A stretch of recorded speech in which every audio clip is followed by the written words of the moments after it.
ముందు మీరు చెప్పినట్టుగా సరే మిత్రులు రకరకాల సూచనలు చేస్తున్నారు. దాన్ని అన్నింటినీ కూడా మనం ఇది అయిపోయిన తర్వాత ఖచ్చితంగా మెంబర్షిప్ డ్రైవ్ ఉంటుంది. మెంబర్షిప్ డ్రైవ్లో ఇల్లు తిరిగి ఖచ్చితంగా ప్రతి గ్రామంలో కూడా అందరం కూడా ఇల్లు తిరిగి గ్రామ శాఖలు వీళ్ళందరూ కూడా శాఖలు కొత్తగా వేద్దాం, అందరినీ మంచిగా పనిచేసేటోళ్ళని, నిజంగా జనంతో ఉండేటోళ్ళని, జనం కావాల్సిన వాళ్ళు, జనం కోరుకున్న వాళ్ళని వేద్దాం. దాంట్లో లేదు ఇప్పుడు భిక్షని చెప్పినట్టుగా ప్రతి 10 గ్రామ పంచాయతీలకు ఒక చిన్న క్లస్టర్ మొదలు పెట్టుకొని ఒక ఇన్ఛార్జ్ని పెట్టుకొని ఏదన్నా బాధ్యత వాళ్ళు చూసేటట్టుగా చేద్దాం. దాంతోపాటు సరే ఇప్పుడు అధికారంలో ఉన్న వాళ్ళు మనల్ని తప్పకుండా ఏదో ఒక రకంగా ఇబ్బంది పెట్టాలని రకరకాలుగా చూస్తుంటారు. కానీ మీరు ఎవ్వరు కూడా ఎక్కడ కూడా దేని కూడా ఇబ్బంది పడద్దు. మీకు చిన్న మీరు సర్పంచే కాదు, మామూలు ఓటరు, మామూలు పౌరుడు కూడా కలెక్టర్ని కూడా అడగవచ్చు, ముఖ్యమంత్రిని కూడా అడగవచ్చు. మనకు అన్యాయం జరిగితే, ఇబ్బంది జరిగితే ఎవరినైనా అడగవచ్చు. దాంట్లో ఏం ఇబ్బంది లేదు. చాలామంది ఏంటంటే మనం కలెక్టర్ దగ్గర పోవాలన్నా లేకుంటే ఎస్ఐ దగ్గర పోవాలన్నా భయపడుతుంటారు. అట్లా కాదు, ఎవరినైనా అడగవచ్చు. ముఖ్యంగా ఇప్పుడు సర్పంచ్ ఉన్నావు, సర్పంచ్ కలెక్టర్ దగ్గర పోవచ్చు, లేకుంటే చీఫ్ సెక్రటరీ ఎవరి దగ్గరికైనా పోవచ్చు. దాంట్లో ఏం ఒక్క నిమిషం కూడా మనకు అన్యాయం జరుగుతుందంటే, తప్పు జరుగుతుందంటే ఖచ్చితంగా అడగవచ్చు. మీ అందరితో పాటు నేను మీ అందరికంటే ముందు ఉంటాను. నిజంగా ఎవరైనా దేంట్లో మన మీటింగ్లో చెప్పాలి, ఇంకోటి చెప్పాలని కాదు, దానికోసం కాదు. నిజంగా ప్రాబ్లం ఉన్నప్పుడు నాకు ఫోన్ చేయండి. ఎవరు ఫోన్ చేసినా, బహుశా ఎవరు ఫోన్ చేసినా ఎత్తుడారా ఉపేంద్ర రెడ్డి ఎత్తడా ఎత్తడా ఎవరు మాట్లాడతలేరు కదా, ఎవరు అసలు మాట్లాడతలేదు, ఎత్తట్లేదు. ఎత్తురా మరి మనకి ప్రాబ్లం ఉంది మీకు. ఎప్పుడు ఎక్కడున్నా నేను తప్పకుండా ఫోన్ ఎత్తుతాం, మీకు ఏం కావాలో చూస్తాం. దాంతోపాటు నేను ఏమంటున్నా అంటే, మనం సరే ఇప్పుడు ఎదుటివాడు ఏం చేసినా, ఇప్పుడు ఇవాళ రేపు మీరు అందరూ చూస్తున్నారు రాజకీయాలు ఏం జరుగుతున్నదో, ఎట్లా జరుగుతున్నదో, ఏ ఊళ్ళో పోయినా సరే అంతకుముందు ఎట్లుండే ఇప్పుడు ఎట్లుండే అనేది కంపేర్ చేసుకుంటారు. నిజమేనా? అది కంపేర్ చేస్తురా, తిట్టుకుంటురా? మరి ఉపేంద్ర రెడ్డి ఎవరన్నా తిడుతురా?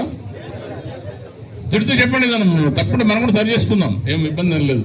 మేము ఏమంటున్నాం అంటే, నేను ఒకటి గుర్తుపెట్టుకోండి, మనము ఇప్పుడు సపోజ్ భిక్షం సర్పంచ్ అయ్యిండు, సర్పంచ్ కావాలని లేకుంటే నువ్వు సర్పంచ్ ఉండాలని భిక్షాన్ని ఎవరు ఫోర్స్ చేయలేదు. మనం మన స్వతహాగా వచ్చినాం. మనం ఏంది సర్పంచ్ గ్రామ లెవెల్లో గ్రామం వరకు ఖచ్చితంగా మంచి ఏది కావాలో ఏది అవసరమో చూసుకోవాలి, వాళ్ళకి సహాయం చేయాలి, వాళ్ళకి కావాల్సిన పనులు చూడాలి. నిజంగా తెలంగాణలకు ఖచ్చితంగా నేను సర్వీస్ చేయాలనే ఉద్దేశంతోనే జనాలకు. కాబట్టి జనం నన్ను ఇచ్చిపెట్టేది కాదు. సరే మర్చిపోయినారు, మనం ఎందుకు జరిగిందో నేను కూడా మరి అనుకోలేదు, కానీ సరే ఎందుకు జరిగిందో జరిగింది. కానీ మన ఎలక్షన్లు అయిన 1.5 మంత్ నుంచే ప్రతి ఒక్కళ్ళు ఫోన్ చేసిన వాళ్ళందరూ కూడా గుర్తు చేసుకుంటున్నారు. నిజమేనా అది? కాబట్టి నేను ఏమంటున్నాను, మన జనంలో ఖచ్చితంగా ఉండాలి, మనకు అవకాశం ఉన్నది మంచి చేయాలి. సర్పంచులు మీరు ఖచ్చితంగా గట్టిగా ఉండండి. గ్రామ లెవెల్లో మీకు ఏది కావాలన్నా మనల్ని కాదని ఎవ్వరు కూడా ఏమి చేసేది ఉండదు. 1% కూడా వాళ్ళు ఇది చేసేది ఉండదు. ఏదన్నా మీరు అవసరం ఉంటే గ్రామంలో ఇప్పుడు ఇప్పుడే మన కూసుమంచి మండలం వరకు సర్పంచులకు మన పార్టీ అధ్యక్షుడు 4 రకాలుగా చెప్పేటోడు చేసేటోడు ఉండాలి. కొట్టిన మళ్ళీ నేను బిజీగా ఉన్నా, ఇటున్నా అటున్నా ఫోన్ చేయగానే నేను విజయవాడ పోయినట్టు కాదు, కొంచెం పనిచేసి అందరికీ 4 మాటలు చెప్పగలిగి నలుగురికి సలహాలు ఇవ్వగలిగేటోళ్ళని పెట్టుకోవాలి. చూసి ఇప్పుడే మాట్లాడదాం, భోజనాల తర్వాత ఆలోచించుకొని పెడదాం. ఖచ్చితంగా మీరందరూ కూడా జనంలో ఉండండి, జనం కోసం పనిచేయండి. మాకు ఇప్పుడు ఈ రోజున కూడా మీరందరూ కూడా నా బాధలు చాలా ఉన్నాయి. మీకు ఈ రోజున కూడా నేను రోజుకు మరి ఇప్పుడున్న ఎమ్మెల్యేకు మంత్రికి ఎవరైనా ఫోన్ చేస్తున్నా చేయట్లేదు నాకు తెలియదు, కానీ నాకైతే రోజుకు కనీసం ఒక 15-20 మంది ఫోన్ చేస్తారు. మా అమ్మకి ఆరోగ్యం బాగాలేదు, లేకుంటే హాస్పిటల్ ఉన్నారు, లేకుంటే మా పిల్లలకి ఫీజు లేదు, ఒక కంప్యూటర్ కావాలి, లేకుంటే మాకు గుడి ఉంది, లేకుంటే బడి, ఇట్లా రకరకాలుగా ఈ రోజు కూడా రోజుకు మరింత ఎక్కడైనా ఓడిపోయిన ఎవరైనా ఫోన్ చేస్తారా? మనకైతే రోజు ఇప్పుడు కూడా చేస్తూనే ఉన్నారు. కాబట్టి నేను ఏమంటున్నాడు, మన మంచితనం ఎక్కడికి పోదు ఖచ్చితంగా. దాంతోపాటు నేను ఇంతకుముందు కూడా మేము చెప్తాను, ఇంతకుముందు వేరు, ఇప్పుడు రాబోయే రోజులలో వేరు. మనం మామూలు జనం జోలికి పోము, మామూలు జనానికి అందరూ మనోళ్ళే, ఖచ్చితంగా అందరికి మంచి చేస్తాం.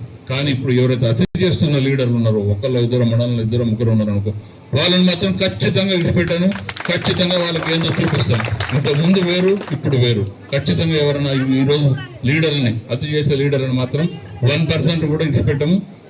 మన జనం జోలికి పోము. జనానికి మాత్రం ఖచ్చితంగా మనం అందరం మన జనమే, దాంట్లో మనకేం ఇబ్బంది లేదు. ఖచ్చితంగా వాళ్ళు ఎవరికి ఏం కావాలంటే చేద్దాం. కానీ ఈరోజు అతి చేస్తున్న లీడర్లని ఇంకోళ్ళని మాత్రం ఖచ్చితంగా ఒక్క నిమిషం కూడా స్పేర్ చేసేది ఉండదు. వాళ్ళకి ఏం చేయాలనో ఖచ్చితంగా అంతగా ఇప్పుడు వాళ్ళు చేస్తున్న దానికి చూస్తున్న దానికి 10 రెట్లు ఎక్కువ చేస్తారు. దాంట్లో ఏం 1% కూడా అటు ఇటు లేదు. నేను నా కోసం చూసేది వచ్చేది కాదు. మీరు ఏ ప్రాబ్లం ఉన్నా ఫోన్ చేయండి చాలు. ఫోన్ అయితే ఎత్తుతారు, అందరికి 100% ఎత్తుతాం, దాంట్లో ఏం ప్రాబ్లం లేదు. ఇంతకుముందు మా వెంకన్న చేగం వెంకన్న చెప్పింది కొంచెం దృష్టిలో పెట్టుకోండి. పైసల గురించి ఏది పెడతా పని చేయండి ఖచ్చితంగా. మనం దాంట్లో ఇప్పుడు ఒకటి దీంట్లో ఎక్కడ కూడా ఎలాంటి డౌట్ లేదు. ఖచ్చితంగా ఇప్పుడు మీరు ఇలా చూస్తున్నారు. ఇప్పుడు ఏ రాజకీయ నాయకుని కూడా పబ్లిక్ తిట్టరు, పని చేయలేదంటారు. కానీ ఇప్పుడు ఇవాళ రేపు మీరు అందరూ చూస్తున్నారు.